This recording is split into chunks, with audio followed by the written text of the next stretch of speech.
Hello, and welcome to episode 37 of Hello Nintendo. I want to start out with a quick apology. During the introduction of this podcast, I mentioned that we were going to talk a lot about Zelda at the end. Unfortunately, that did not end up happening due to my internet. Sorry about that. However, we will have part 2 of the Zelda discussion, as you hear during the bit of an awkward break where I end up dropping off the face of the earth, next week. So stay tuned for a special 2-part edition of the Hello Nintendo Zelda discussion. Thank you very much and enjoy this episode of Hello Nintendo. Hello Nintendo! Hello and welcome to episode 37 of Hello Nintendo, where today we will be announcing the announcement of our own 2D platforming game. Today I am joined by Michael, aka Iwata Fan. I am also joined by Sam, aka Catch Up the Duck. How are you guys today? Doing well. How about you? Good. So first off, as we always start, we're going to be doing a lot of Zelda talk later, but we are going to go over the recent Indies Direct from North America and Europe, as well as we're going to touch a little bit on our thoughts on Nintendo's mobile platform presence with the recent Direct of Dragalia Lost. First off, though, what have you been playing? Michael, what have you been playing recently? Well, recently I decided to try out Ubisoft's smaller games, or Ubisoft. I hear you can pronounce it either way, so I've chosen Ubisoft because that's the French version, and they're a French company. Well, I've been playing their game Hungry Shark World, which is just a rather easy, lighthearted game where you swim around as a shark eating up fish, and you can eat people, and you're avoiding landmines and jellyfish, things of that nature, and you're just swimming around as long as you can and trying not to starve. So the longer you can last, the better. And I don't know, it's ended up being a very fun game. It was on sale, so I just thought, why not? What platform is this on? Well, it's at least on Nintendo Switch, and I think pretty much all the consoles and even PC, so it's everywhere. What is the fishiest thing about it? It is the most fishy game I've ever played. The fish are everywhere. You know, what's funny is you can unlock over time as you earn coins, which is the in-game currency. You can unlock things like a tourist sarong or a mariachi poncho, or the first thing you already get free at the beginning is a hula skirt that you can just wear, and it helps you earn points faster or survive longer or eat faster and things of that nature. So the fishiest thing about it is you have fish wearing clothes. So I think that's a fun little twist on normal on what's normal for fish. Fish fashion. I like that. Sam, what have you been playing recently? Mostly Final Fantasy 12, and I've just loaded up my Steam profile to see how much I've actually played, and apparently I've played 75.1 hours over the last 2 weeks. Oh my gosh. So what percentage is that into the game? 20%. Oh I've got 22 out of 41 achievements, which I don't know what that means in terms of story time. I'm not looking at the achievements to see how many of those I'm going to come across naturally. I reckon, but if we say that sounds about like 2/3, right? It's exhausting. It entirely depends. It's such a good game. It's got a really good feedback loop. That's why I keep playing. I love the battle system. I love the worlds. It's too long. It is too long. But, you know, I put in 400 hours of Breath of the Wild last year. That wasn't over 2 weeks like this was. Like, this is all come from. But I think with Breath of the Wild, at any point, I could go like, alright, I'm done. I'm going to go fight Ganon. This game, there's always a twist. There's always something else I have to go get. I don't really know what the end goal for the characters actually is. To achieve peace, but I don't know. I don't think they know how they're going to do it. I don't think I've been paying attention. I don't think the characters know how to achieve peace. I hope I'm coming to the end. There is too much of a good thing, and that is Final Fantasy 12. But I also played a bit of the Jackbox Party Pack on my birthday on the Switch. It was really fun. All the Jackbox games are really good, and I'm excited about Jackbox Party Pack 5, which was in one of the directs. And I also got Mario Tennis for my birthday, and I can't wait to spend some proper time with that. So, quick question, have you played Mario Tennis yet? Yeah, I played a few rounds. I was looking for the waggle controls, actually, because I knew that's the only way to get my girlfriend to play with me. Are there waggle controls? Because we couldn't find the option. There should be. I thought there was in Yeah, the I demo. thought. Yeah, I didn't play the demo, but I thought I'd heard that there were waggle controls, but we didn't see the option. I'm sure they're hidden somewhere. But I was surprised that I didn't have to switch them off, rather than I would struggle to find them. So, in your initial impression of the game, would you rate this as something a game Bowser would make, or a Funky Kong level game? I don't understand that scale. Could you articulate your scale for me? Bowser would make something bad and stinky, and Funky Kong would make something funky and fun, even if it is a bit gimmicky. Okay. Well, yeah, it's quite gimmicky. And it is quite funky. I was surprised how fast-paced it was, to be honest. Maybe I've got old, but these tennis balls go a bit faster than I thought they would. Well, good, and happy birthday to you. I would sing, but I can't sing, so I'll just say happy birthday. Oh, thank you very much. So I have been playing Octopath Traveler, and I am at 9 hours and 59 minutes, so I want to give the 9 hour and 59 minute review. Not 10 hours yet. I've had a lot of fun with this game, and I think anybody who really likes RPGs and getting into the mechanics of RPGs would really enjoy this game. It is not so much story-driven or narrative-focused. That's the first thing, and that's the biggest criticism of the game, but I find that something to be enjoyable. And I want to state that first, because if you're looking for a really in-depth story about saving the world, you don't get a grand universe. What you get is 8 really crisp stories about individual lives and their struggles. For example, I'm gonna try not to spoil anything, because these stories range from good to humorous. You get Cyrus, who's a bit like Indiana Jones. You get Ophelia, who has a very heartwarming story about sacrifice. Her sister is involved. You get Primrose's story, which is the darkest story of the game. It deals with some very M-rated material when you get to Primrose's story. And I was a little bit shocked how far they went with alluding to certain stuff. You also get Alphen's story, which is just, he's an apothecary who is trying to save his village. He's just exploring for better medicine. And it's really simple, but I find the 8 simple stories really beautiful and human. As far as the enjoyment of the game, it's about the battle mechanics that you find. Each character has certain attacks. One of my favorites so far is Alphen's. He can take elements and different plants that you find, and he can craft to make a potion in battle. So that actually really helps. If somebody gets poisoned and you don't have any cure for poison, what you can do is you can have Alphen craft a buff for poison, heals you from poison, as well as protects you from incurring poison. And you can do that at a small level or a large level. So there's a little bit of risk there. Cyrus is massively overpowered. I am at only 10 hours, so I haven't gotten into the job system yet. I also have not yet unlocked Ulbrich or Tressa. My favorite character probably so far is Cyrus, because he is so overpowered. He's a very traditional mage for anybody who likes RPGs. The other element of the game that is really interesting is how you interact with the world. It's a little bit of a generic world where there's no grand universe. It's basically traveling from city to city.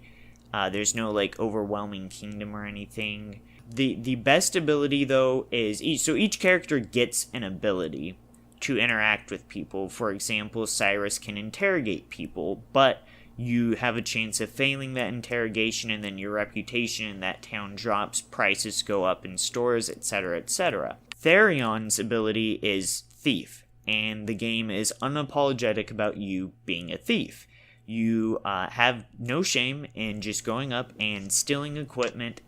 It's pretty funny, and it makes for a really great way to kind of gamble your way through the game. Ophelia's is also a really good ability because you can lead townspeople into battle. You can recruit them, they'll come into your party, and then you can summon them later if you need an extra hand, an extra body to take damage, if you choose to be so cruel. Hanet's ability is a little bit similar. For the sake of brevity, basically Pokemon catcher. She catches wild monsters. You can summon these into battle later.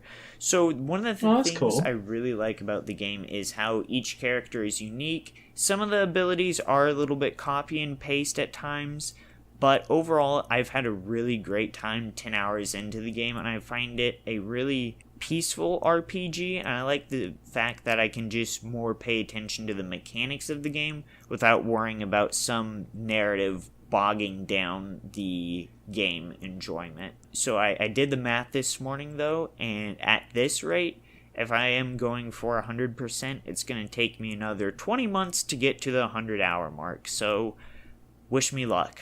You gotta buy some short games. If that's how much time you can put into them, you need to buy some short games. I am playing Banjo-Kazooie as well, so I just... How many jiggies have you got? Oh, I have no clue. I am on... I don't know right now. I know I just unlocked... I think I'm at 500 music notes. I am going for 100% though, so I'm trying to complete all the worlds before I move on to the next portion of the game. Oh, that's the best way. That's the best way to play the game. Oh yeah. Just know that you can't do the sand level without going to the ice level, and you can't do the ice level without going to the sand level. Yes, I'm on those two levels right now. I don't know how far Nice. I am into the game because I haven't looked anything up on it. I don't know how many worlds there are. I kind of went in blind. Do you think Banjo-Kazooie holds up? Oh, yes, definitely. It's one of my favorite games. Yeah, so good. Yeah, I haven't played it in a while, but last time I played it, I really enjoyed it still. In my opinion, it holds up better than Super Mario 64, but that might just be because of the way I like the 3D platformer more, but we can get into that debate later. Which system are you playing on? I'm playing on the Xbox One, the rare replay. Ah, so you got the version where the music notes don't disappear when you die. Or they do disappear when... No, they don't disappear when you die. They don't disappear. In the original N64 version, you had one life to get 100 musical notes in the level, or else you would have to collect them all. Okay, yeah. So they don't disappear, and I didn't realize that, and I'm very thankful for that. No, I liked it, but especially if you're replaying it or if you're visiting it again, then just cut that stuff away. There's no time for that stuff anymore.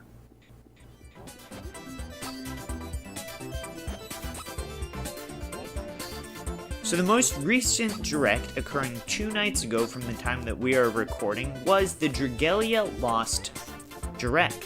This is a new Nintendo IP that is purely a fantasy RPG for the mobile device market. It is basically you as an unnamed hero of Alberia.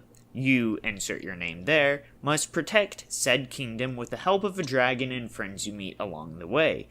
Elemental properties, weapon triangles exist for combat. You swipe on the phone to attack enemies while you build up special abilities in the background. You can summon dragons, you can summon friends. There's also going to be co-op and dungeon raids. The story is a bit generic. The aesthetic is going to be chibi.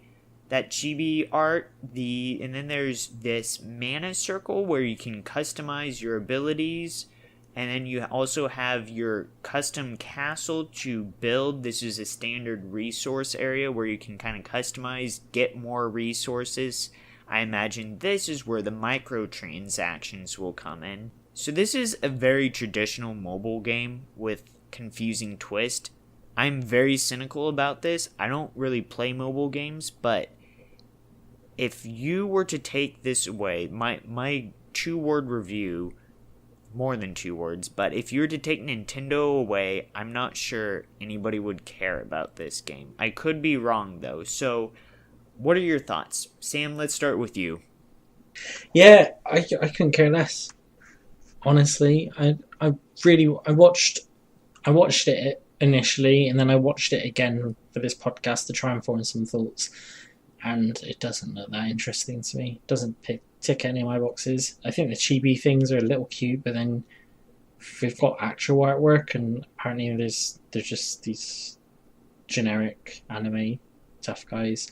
Don't care for the story. There's nothing in there that made it interesting. I liked that the narrator of the direct boasted, "This is just the forest in a small corner of the world." Like, wow, your game has a forest too? No way. What is it? What is it that I'm supposed to be interested about? What is even it being developed by Nintendo doesn't mean anything to me, because Nintendo pride themselves on experiences that you can't get with anyone else, and this isn't.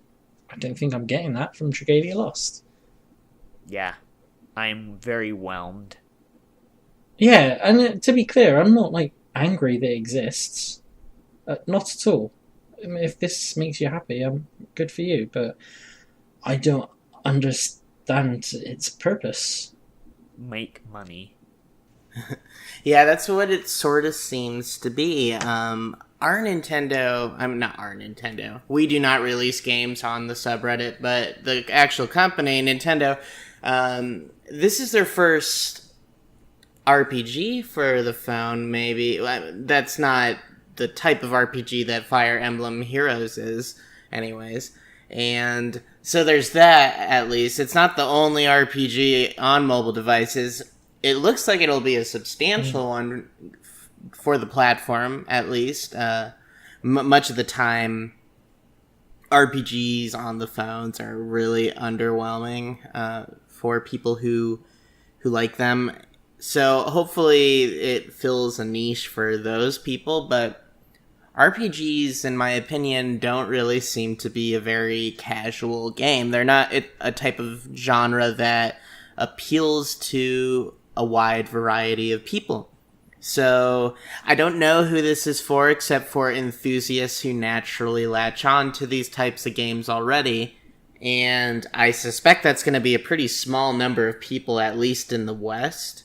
I can see it being exciting in Japan, because in the world of Japan it's a country where people fall in love with Dragon Quest and shut everything down for a day or 2 or 3 while the new Dragon Quest is coming out, or Dragon Warrior. And so I can see it being appealing there if my understanding of what type of games they like on a very mass scale is accurate. So maybe it's one of those things where it makes a lot more sense in Nintendo of Japan's thinking than it does for the rest of the world. I don't know. Yeah, and I've heard commentary from people saying that this is exactly what China likes, and I know that it's launching in China at the same time as it is the Western Japan. So that's certainly a big market for them that they want to go for.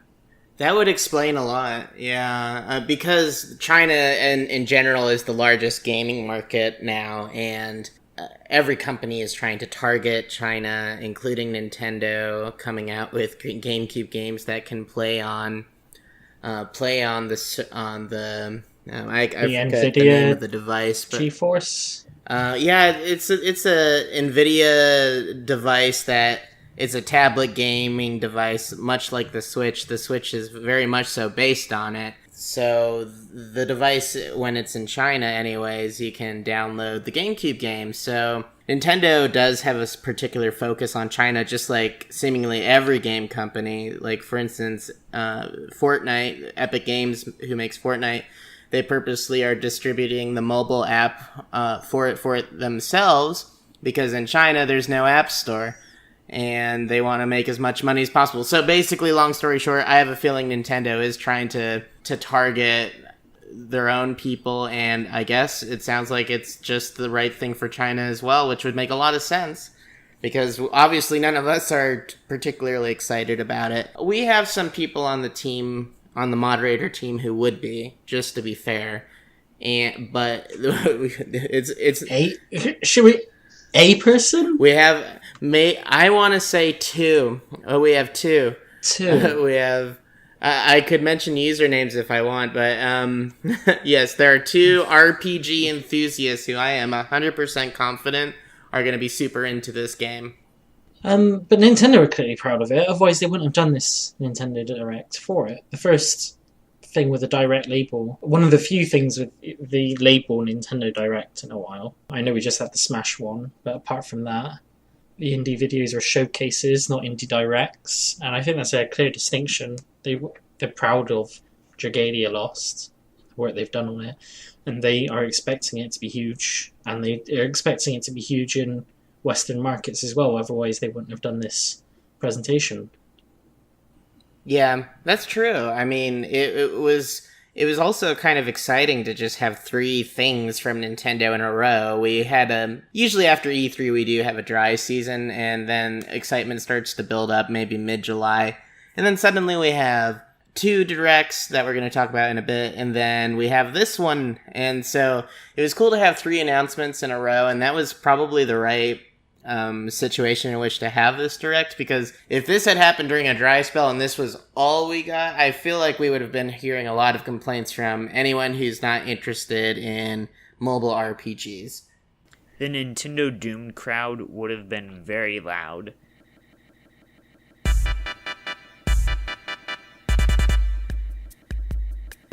Let's go to the other two topics of the first two Nintendo Directs that we saw. So we had two indie Directs. The first was the European one, and then the second was the North American one. These coincided with Gamescom, and it's also going to coincide with PAX West. First off, were there any indie games that you noticed that stood out on the subreddit or people that you talked with? Untitled Goose Game. The goose. You're the goose. You're a horrible goose. You're a horrible goose in a pleasant village, and your goal is to cause mischief. It looks adorable. The premise is really funny. I can't wait for this game. I never knew I wanted to be a horrible goose. No, this is definitely the best thing about the last Indies Direct for me as well. The Untitled Goose Game is just the best looking game ever. I cannot wait myself. The art style is just really well suited for what the game's about. And it just seems like the structure of the game is going to be is it's going to be levels or situations where you have these tasks to complete, and it seems to mostly revolve around making people's lives as hard as possible. So you're just this goose going around and harassing people and like taking their stuff and dropping it into a pond or something like that.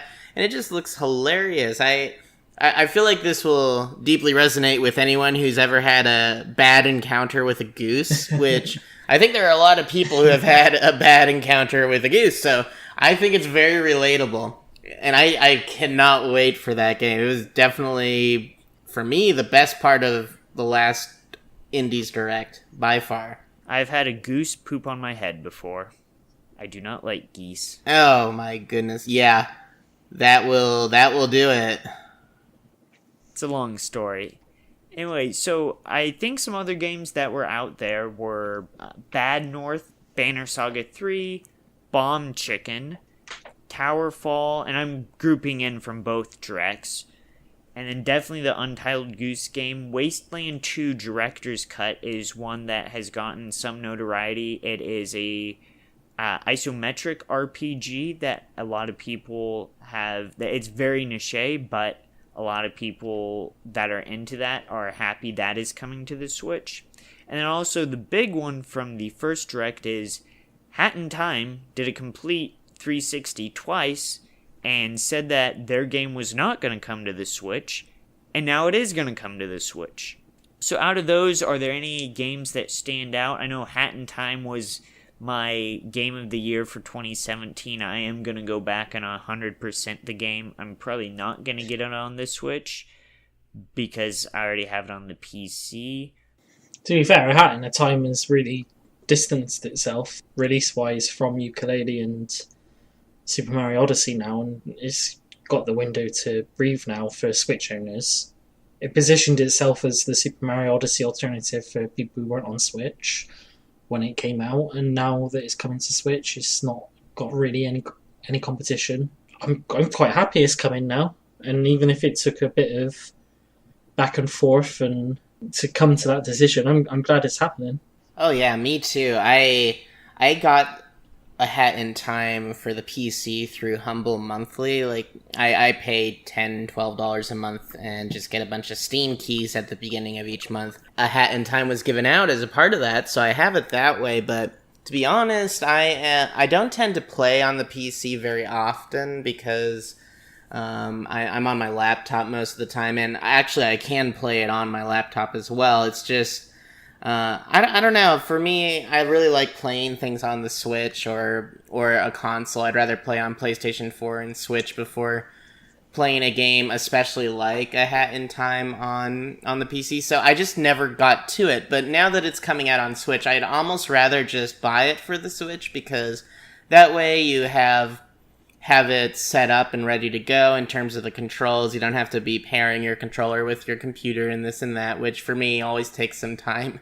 And so I'm looking forward to it on the Switch. My only concern is indie studios sometimes have a hard time at first with getting their games to run well.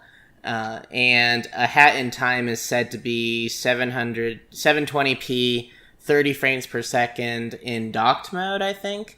And so what that says for handheld is concerning, because Rime, a 3D open adventure game that was released a year ago, had the same issue where it was going to run at 720p, 30 frames per second in docked mode. And so in handheld mode in particular, you were getting a lot of freezing at more intensive portions of the game, where there was a lot of things going on in the environment or during cutscenes. There was just like flat out freezing. And so a Hat in Time is widely known to already run less well on the PlayStation 4 and Xbox One. So on the Switch, I wonder what's going to happen. One good strategy to use when that's a concern is just to wait, because the developers, when they release their games on the Switch and they start hearing about all these issues from the general population, they start to better be able to fix the issues and patch the issues out. So sometimes if you wait just a little bit, the patch alone will fix that concern. But at the moment, that's really the only thing that I'm worried about. I don't think that will prevent me from actually buying a Hat in Time, though. It's just one of those things where it's like, where you're aware that you're not going to be playing in the most optimal platform. Yeah, and I have had problems on my PC. I'm computer illiterate when it comes to PC gaming. That's one reason I have not actually gone back and 100% at the game, is because although I've enjoyed it, I hate messing with computers and trying to figure out how to... And I am on a laptop, not a PC, I guess.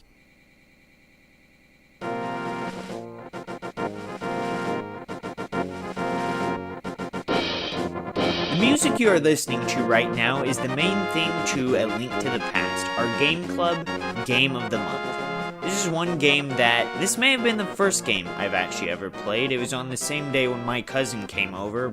He brought his SNES over. He had Super Mario World and A Link to the Past. I forget which game we actually played first, but I do remember spending probably 20 minutes wandering around the castle. I never actually got that far into the castle other than meeting my deceased uncle, but I was captured by the magic of the game, the doom of the situation, the kind of nightmare scenario. At the same time, the magic of everything really captivated. As I went on and grew up, I eventually played Ocarina of Time, and that's my favorite game. That was the first Zelda game I actually ever beat with the help of my sister. And then I went on to beat A Link to the Past next, again with the help of my sister. I would solve the puzzles, she would do the fighting.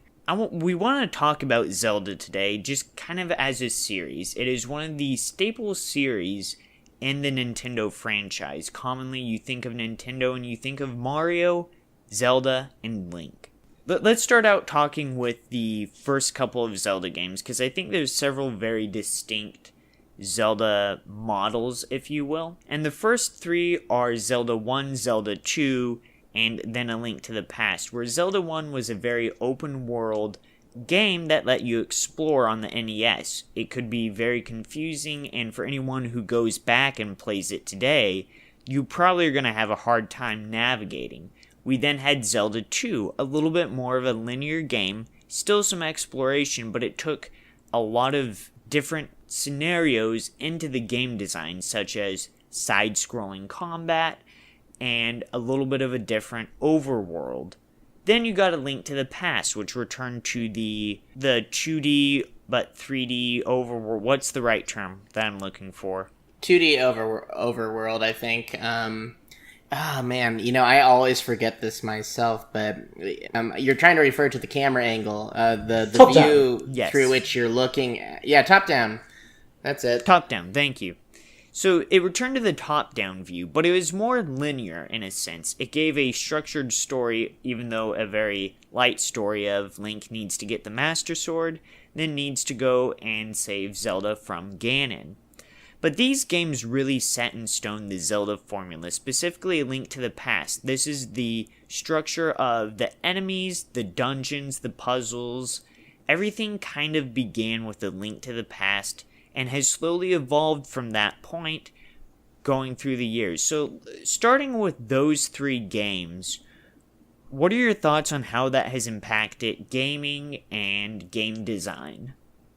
Well, the quintessential aspect of any Zelda game, beyond the exploration, which I would emphasize higher, for some people, the main thing to focus on with Zelda is the dungeons. And the dungeon design idea really, I feel like the way in which dungeons in 2D Zeldas are designed really paved the way for a lot of different types of games. There were, in terms of progressing through these dungeons, you would have to solve certain puzzles, defeat certain enemies, find certain items before you are able to progress. And putting these dungeons together and making it logical and perhaps impressive to the player to leave a good impression was a challenge. And I think they did that so well with Zelda 1 especially. And A Link to the Past definitely, just by virtue of the top-down perspective, continued that on. Zelda 2 was a bit of a deviation, but it too had well-designed dungeons and an interesting overworld with, I guess you would say, randomly generated enemy hordes that you could go and face.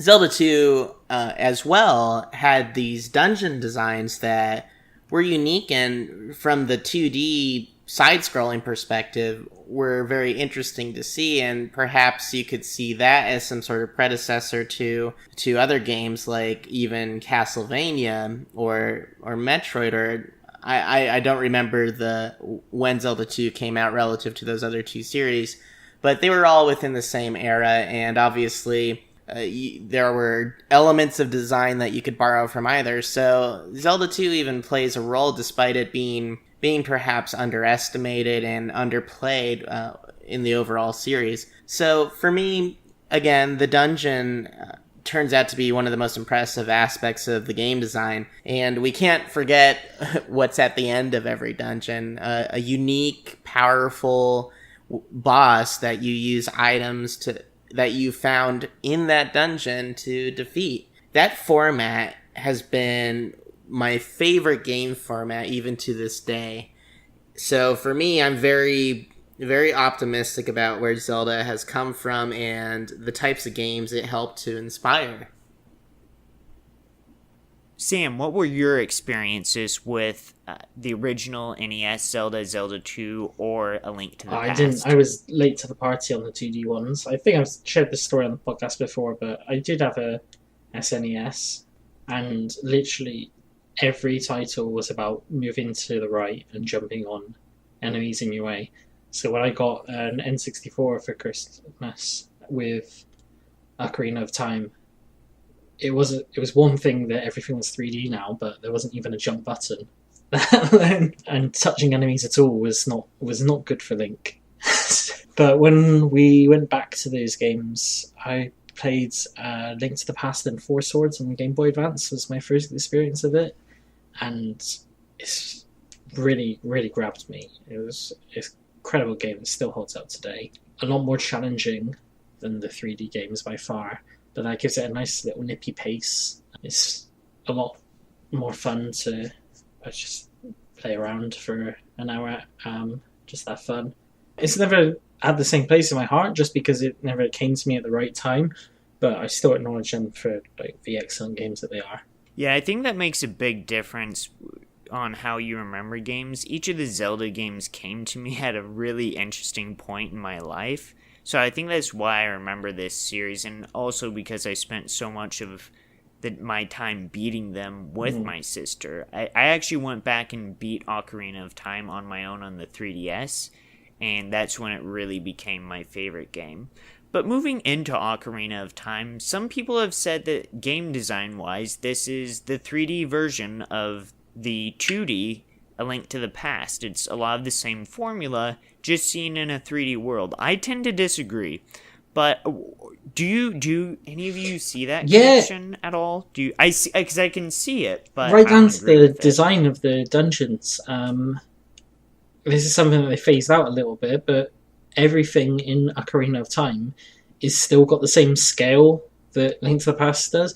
In 2D games, it's just normal that the chest takes up the same 32 by 32 square, or however many pixels it is, the character takes up. And then in Ocarina of Time, you've got all these blocks and chests that are the same size as the hero, and they should look weird, but they don't, because it's been established in game language, I suppose, that this is, and as we go towards this more realistic or these and better, more technical graphics, we can't get away with that anymore. But there's certainly a visual game language in Ocarina of Time which is directly copy and pasted from A Link to the Past, and it's adorable. I love how they translated it into 3D. It's really endearing.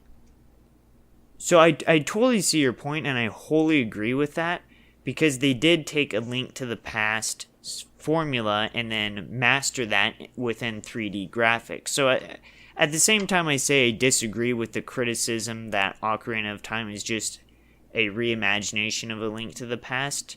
I guess it is, but that's not a bad thing, because I think they did more. They made a effective way for the player to interact with the dungeon. They made the 3D more real.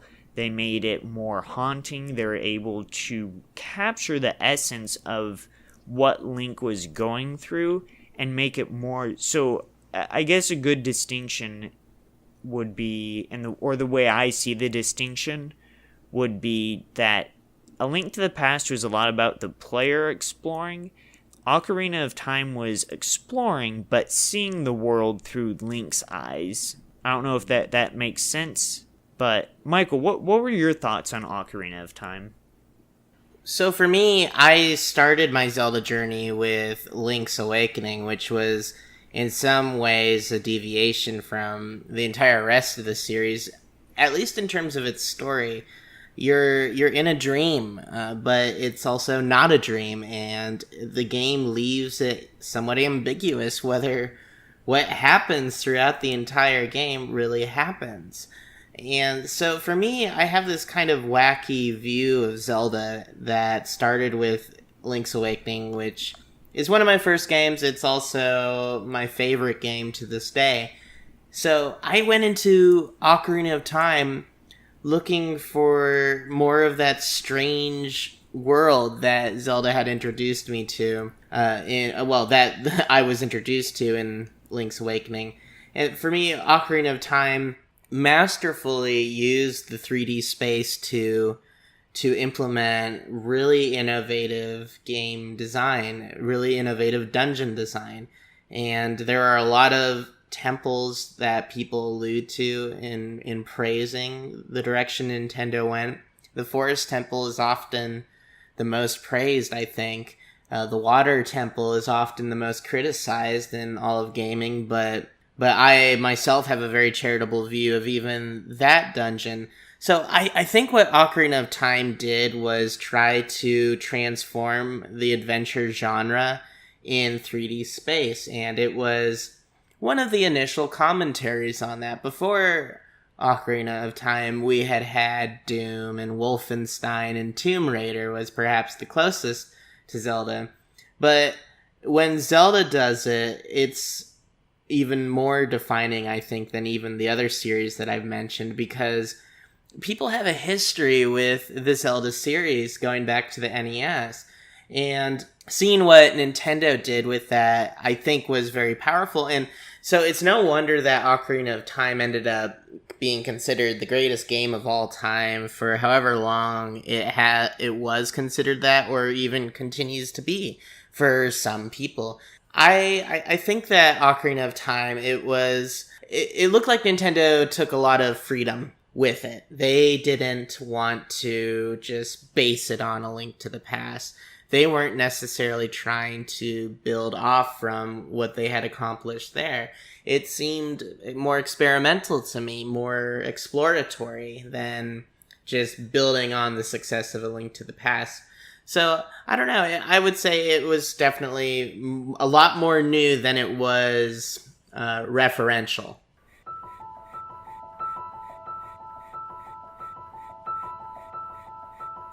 So that is just a taste of our Zelda conversation. Next week, we're going to have a full episode talking about the GameCube, the Skyward Sword era, and then into Breath of the Wild, and we're going to take a look at how Breath of the Wild was influenced by the past, and also how it's paving its own path for the Zelda franchise. But right now, we're going to wrap up with our final topic, a very controversial topic, Nintendo Switch Online. Today is August 31st, the day we are recording, and tomorrow is September. Nintendo Switch launches online in September. We don't know the exact date, and we don't know all the exact features. We have a general outlook of what we know we're going to get NES games. We know we're going to get Switch Online. We know we're going to get cloud storage, but the exact specifics we don't know. I'm personally okay without knowing the specifics because I know I'm going to get NES games. I know I'm going to get Switch Online to still play. I don't know if I need to know anything else. What are your feelings regarding that? Let's start with you, Michael. Yeah, I think Nintendo Switch Online is looking good. I have no complaints myself. It's inexpensive. We're getting online play for NES games, which is something I've really been looking forward to, actually, because a lot of my friends are all over the world. I don't actually have local people that I play games with in my room. This gives me the ability to play NES games with people, and let me tell you, Super Mario Brothers 1 through 3 are fantastic multiplayer games. So the fact that we're going to be able to play those together is actually super awesome. I think I even recall them mentioning games that don't even traditionally have a multiplayer mode, at least that I remember. But even the Legend of Zelda is coming out through the Nintendo Switch Online service, and I wonder if they'll add any sort of multiplayer functionality to that as well. So yeah, it seems totally fine. It's inexpensive. It gets you your online. Perhaps Nintendo will use it to fund slightly better servers or something of that nature that will even have a more optimal online experience. And I'm just looking forward to it, to be honest. Yeah, I can't wait to just beat all of you and show my skill at Mario Brothers, because I am the best Mario Brothers player ever. You can take that sarcastic or not. Sam, what are your thoughts? What are your hopes for Nintendo Switch Online? I don't know. I'm not frothing at the mouth like some people are. I'm not clamoring for more details like some people are. In the end, to me, it's just the service that will let me play games with my friends and maybe include a couple of neat extra things. It's hard to get excited about it, but at the same time, I think it's hard for me to get angry about it as well. I don't know where people are coming from at that angle, to be perfectly honest. And it's a bit weird that we're perhaps missing the detail you would expect from a service that's imminently launching. But I'm excited about the NES titles. I'm going to give them a good go. I think because I bought a Nintendo Switch not to play online. Like, Mario Kart would be fun, Mario Smash Brothers is gonna be fun, but I don't buy a Nintendo Switch specifically for online services, so this is even at $20, this is just kind of an added bonus. Yeah, I agree. It's just like, it's not something I expected, but now that we have it, that's kind of cool. I mean, I think it's actually a tiny bit better than Virtual Console because we're getting the NES games rather than individually buying each of them for $5, which was the main complaint last generation. And I think if it were to have made a return now, that would have been very bad, I think. So it seems like it's just a win for people who want to spend a very trivial amount of money for the service. And I would say if you're a serious gamer, then absolutely pay $20 a year so you can play Mario Kart Online and Super Smash Bros. Ultimate Online, which is coming, and that's going to be super awesome. So please, I think it would be crazy for anyone who loves Nintendo to exclude themselves just because now there's an online service attached to their ecosystem. And I must say that at first I was very adamant that I was not going to buy into this service because I'm not a main supporter of it or necessarily even a fan of it, but I'm not going to be the one miserable guy who's sitting on the outside like, oh, I can't play Smash Brothers with you because I'm going to protest with my money. I mean, Nintendo is doing this specifically for, I think, a Japanese audience, so it doesn't appeal to me. I mean, if I really wanted to play online, I don't think I'm going to buy a Switch. I'm going to buy an Xbox and buy gold. Yeah, that's the other thing. If you're going to be playing online games, and it's not a Nintendo game, it makes a lot more sense, I think, to be a PlayStation 4 owner or an Xbox One owner in that case. So for me, it will definitely primarily be for Nintendo's games, and I guess Rocket League since I own that. But if there was some sort of other online game that isn't cross-platform, then yeah, I'd be headed over to another console instead. But, you know, for instance, Fortnite on the Switch is fantastic and probably my favorite place to play it. So I'll be playing Fortnite using the online service for sure. I'll be paying for the online service when I get a full back catalogue of Nintendo's entire history, plus the TurboGrafx, plus the Sega systems, plus I want dedicated servers for my 3-hour Mario Party game that I'm going to be playing every night with all the other mods from our Nintendo, plus I don't want to pay £20 for it. This should be free!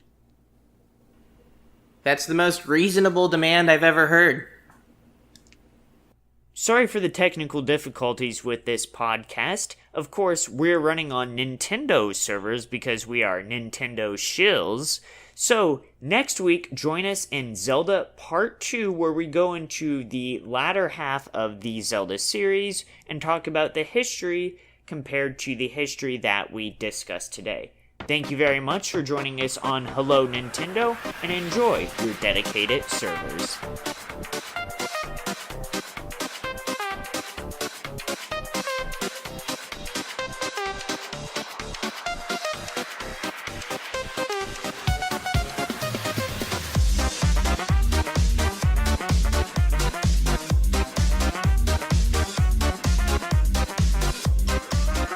Anyway, let's go on to discussing one hat that we have known for a very long time. A green hat that we have all come to love. And I'm probably going to cut that, because that is an awful transition.